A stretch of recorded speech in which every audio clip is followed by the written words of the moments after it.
Cover together, recover stronger.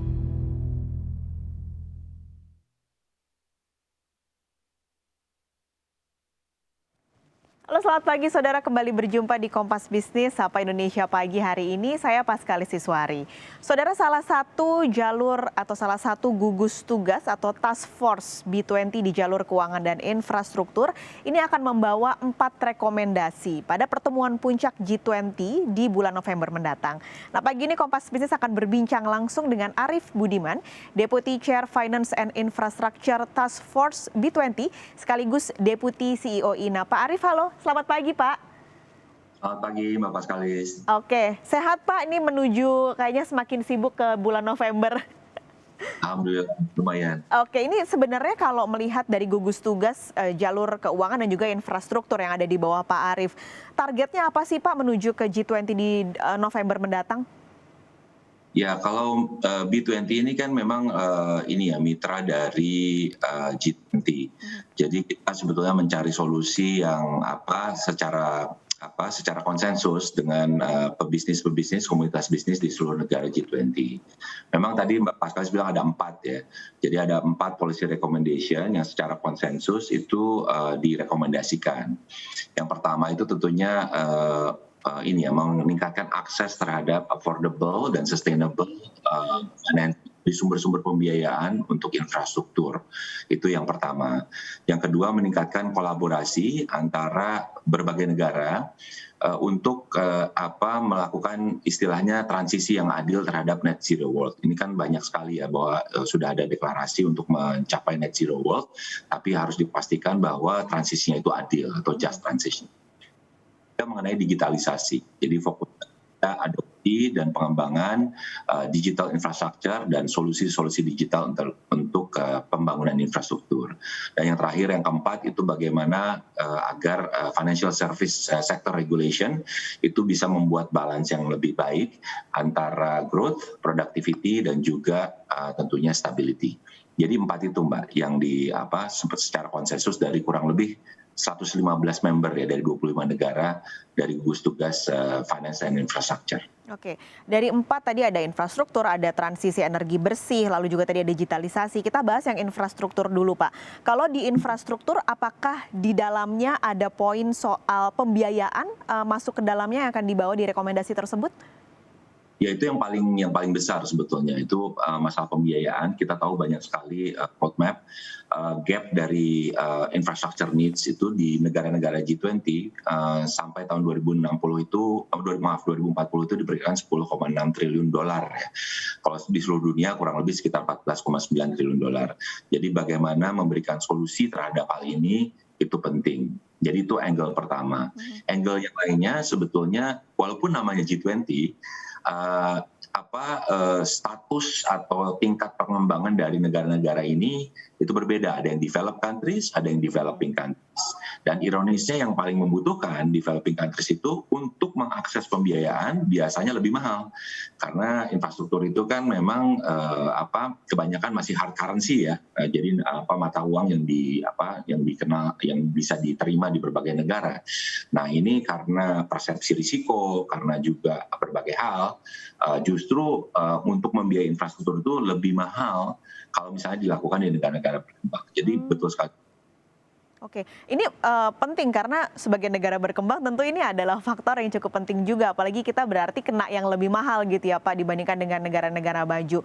Kira-kira rekomendasi yang akan dibawa nanti bentuknya untuk pembiayaan ini untuk mengajak negara-negara maju mau ikut serta bagaimana Pak Arief?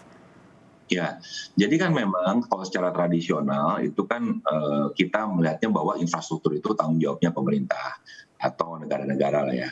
Tapi itu memang betul, tetapi terbatas. Jadi fiskal negara itu kan sangat terbatas ya, dan juga kemampuan berutang juga terbatas. Jadi memang perlu dilakukan solusi agar ada juga partisipasi yang cukup signifikan dari istilahnya private capital. Jadi jumlahnya kalau kita lihat ya dari institutional, dari pension fund atau dari sovereign wealth fund seluruh dunia itu kurang lebih kalau tahun 2025 estimasinya sekitar 120-an triliun dolar ya. Jadi ini sumber yang luar biasa besar. Tapi mereka kan komersial, jadi mereka tidak bisa masuk kalau itu proyek-proyeknya tidak kurang komersial. Jadi solusi yang sebetulnya sudah dibicarakan sudah lama adalah blended finance namanya. Jadi kombinasi antara partisipasi dari baik itu pemerintah, multi development bank seperti World Bank atau ADB dengan private capital.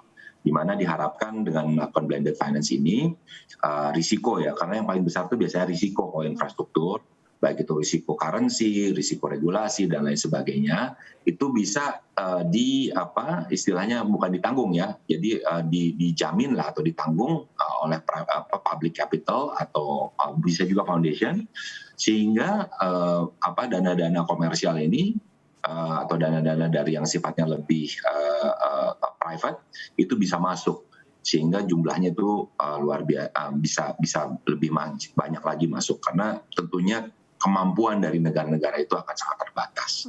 Jadi blended finance itu merupakan satu solusi yang sebetulnya sudah dibicarakan lama. Kita ingin push lagi sehingga ada target-target dan juga partisipasi yang lebih besar. Menarik kalau bicara soal kolaborasi dan juga sinergi antar negara. Ini beberapa kali digaungkan adalah soal ESG, Pak. Berarti harus ada lingkungan, tata kelola, dan juga sosial. Ini nanti konkretnya seperti apa, Pak, untuk bisa mencakup ESG itu? Nah, terima kasih Mbak. Ini salah satu yang kita diskusikan juga. Jadi itu komitmen terhadap ESG itu sudah di-acknowledge baik oleh pemerintahan dan sekarang increasingly juga dengan oleh pemain-pemain bisnis ya. Jadi kalau kita tahu itu baik itu perbankan ataupun misalnya dana pensiun itu susah untuk masuk yang tidak non ESG compliant. Tetapi memang definisi atau taksonomi dari ESG-nya itu sendiri juga masih belum seragam di seluruh dunia. Jadi menggunakan green bond, tergantung di mana negaranya, itu mungkin masih ada beda-beda sedikit. Nah, justru untuk itu kita juga mengencourage agar taksonomi mungkin bahasanya terlalu tinggi ya. Pokoknya definisi yang green itu seperti apa, agar jelas, sehingga yang memprepare proyeknya juga jelas, dan pada saat dia mencoba mengakses pembiayaan yang memang sangat fokus pada ESG, mereka juga bicara dengan definisi dan bahasa yang sama. Jadi itu ininya. Yang kedua tentunya ya fund-nya sendiri ya. Jadi yang tadi itu taksonomi, lalu fund-nya juga bagaimana kita mengakses lebih banyak lagi, dan kolaborasi. Kolaborasi itu seperti ini. Di negara-negara maju, tadi kita bicara infrastruktur tradisional ya, tapi di green ini kan ada teknologinya, ada definisinya, ada persiapannya. Nah, kembali gap antara negara yang lebih maju dan negara berkembang itu sangat semakin jelas mungkin ya. Jadi harapannya kita mengencourage G20, pemerintahan G20 itu untuk selain taksonomi ini juga kolaborasi yang lebih erat. Bentuknya misalnya bisa performance based lending ya. Jadi bisa aja dikasih pinjaman selama dia bisa membuktikan bahwa dia itu green. Lalu juga bisa misalnya kalau nanti sudah ada definisi yang sama mengenai carbon market. Nah, jadi bisa mungkin ada pembiayaan khusus untuk menggap ya, viability gap berdasarkan carbon credit itu. Kalau digitalisasi ini kan juga sebenarnya ada ketimpangan ya Pak antara negara maju dan juga negara berkembang. Ini nanti membawa ke puncak di November nanti bagaimana Pak bentuknya? Ya kita kolaborasi ya, karena ada task force lain di digitalisasi kebetulan dipimpin oleh Pak Ririk ya. Nah ini kalau dari kita melihatnya ke arah dua hal. Yang satu adalah infrastruktur digital, karena kebanyakan orang itu fokusnya itu digital itu kan kalau masyarakat terutama ya kita lihat di downstreamnya tuh ya e-commerce-nya atau segala macam. Tapi sebetulnya kita di task force kita itu menggaungkan lagi infrastruktur digitalnya ya. Ini merupakan dasar. Kita tahu ini sangat penting karena contohnya setiap peningkatan 10% dari mobile broadband penetration itu dampaknya ke GDP 1,5%, jadi luar biasa. Nah ini kita kembali mengencourage agar beberapa pemerintah itu mempunyai roadmap yang jelas, karena yang komersial itu tidak bisa menjangkau keseluruhannya, padahal benefitnya itu buat seluruh negara minimal, tapi juga komunitas. Jadi itu angle yang pertama. Angle yang kedua, nah, karena kita Finance and Infrastructure Task Force, itu penggunaan digitalisasi di dalam mulai dari persiapan, procurement, hingga operasi dari infrastruktur, karena efisiensinya itu bisa sangat jauh tinggi ya. Tadi kebutuhannya saya udah bilang tadi kurang lebih gapnya ya, bukan kebutuhan, gapnya itu sampai 10,6 triliun di negara G20. Bayangkan itu kalau misalnya eksekusinya itu kurang baik, nah itu akan lebih melonjak lagi. itu baru pembangunannya, belum isinya. Kalau operasinya kayak semacam digital metering, solusi-solusi lain banyak sekali. Jadi kalau di working group kita bilangnya infratech ya, dan ini definisi yang mungkin harus digaungkan lagi dan bagaimana infratech ini bisa diaplikasikan baik oleh negara maupun pebisnis. Oke, terakhir Pak Arief, ini soal regulasi di bidang keuangan, terlebih soal jasa keuangan global. Ini kenapa penting dan jadi rekomendasi untuk dibawa? Ya, ini penting karena mau nggak mau tadi ya, poin pertamanya adalah infrastruktur, dream-nya banyak, modalnya itu terbatas. Nah, infrastruktur itu memang nature-nya. Tadi saya ambil contoh untuk developing country, persepsi risk. Lalu infrastruktur ini kan panjang-panjang ya, jadi sekitar 20, 30, 50 tahun.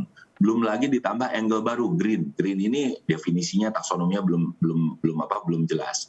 Nah, regulasi penting karena sebagai contoh untuk perbankan ya, dia kan harus mencadangkan capital kalau dia memberikan pembiayaan, apalagi yang panjang. Nah, apabila regulasi-regulasi dari berbagai otoritas itu kontraproduktif, misalnya fokus purely pada stabilitas. Makanya kita bilang ada 3 yang harus dibalance. Pertumbuhan, stabilitas, dan juga produktivitas. Jadi kalau fokusnya pada stabilitas, tentunya dia semakin panjang, dia akan buffer gitu ya. Buffernya cukup tinggi, sehingga orang itu cenderung mungkin tidak, perbankan itu akan terbatas alokasinya terhadap infrastruktur. Padahal ini kita tahu korelasinya terhadap bukan hanya pertumbuhan ekonomi, tapi juga kesejahteraan masyarakat itu yang paling tinggi. Nah, ini kita mengencourage agar seluruh regulator seluruh dunia, kita sekarang ada standar Basel baru segala macam yang memang teknisnya atau detailnya banyak ya, tapi itu jangan sampai dia membatasi hal yang sebetulnya baik itu terbatas. Jadi istilahnya envelope-nya atau ketersediaan pembiayaan untuk infrastruktur yang memang nature-nya itu panjang, kompleks, itu jangan sampai terbatasi. Karena sebenarnya setelah itu terbangun bukan hanya bagus untuk masyarakat, tapi bagus juga secara komersial. Kan konstan ya ininya, resikonya. Kita akan nanti di bulan November nanti, Pak Arief. Semoga semuanya tercapai untuk rekomendasi yang akan dibawa. Pak Arief, terima kasih sudah bergabung pagi ini di Kompas Bisnis. Sehat selalu. Terima kasih.